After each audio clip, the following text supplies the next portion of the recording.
We are moments away from what should be an excellent matchup between the Minnesota Vikings and the Detroit Lions. I'll be back with you again with scores around the league at halftime. But kickoff right around the corner. And standing by to call the action, here are Brandon Gaudin and Charles Davis. First opened in 2002, there's a look inside Ford Field here in downtown Detroit, the Motor City. Nothing like the fanfare of introductions to an NFL game, and that was in evidence a moment ago. Fireworks, pyrotechnics, you name it. This crowd is ready as their guys get set to match up between the Minnesota Vikings and the Detroit Lions. Along with Charles Davis, I'm Brandon Gaudin. And Charles, we look at this Lions team entering play, and I don't think from what we saw down on the field before the game there's any doubt they're ready to roll. They pass the eye test, don't they? This team looks fired up and ready to play. Meanwhile, for our visitors, the Vikings, an early season tilt. And when it's an early season tilt, should be ready to roll. Well, let's face it, the aches and pains haven't really set in yet, and both teams...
And partner, this first week, this first game that we get to call together, so special every year, week one. You had the flyover, the big American flag out there before the game, all the hoopla, just having football back, so special. It is an opening day, opening game. There's just nothing like it because you really build to a crescendo. But the best part for us is that crescendo lasts for a while. Opening game here, an entire season. We get into the playoffs, to the Super Bowl. I was really excited. I could barely sleep last night. I can't imagine being a player. So for the Lions, that'll be a happy locker room as they start the season 1-0.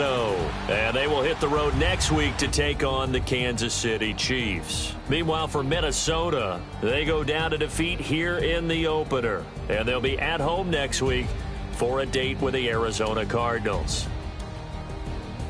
I'm Brandon Gaudin. Certainly have to thank Charles Davis, my broadcast partner, and our entire crew. We'll catch you next time right here. It's the NFL on EA Sports.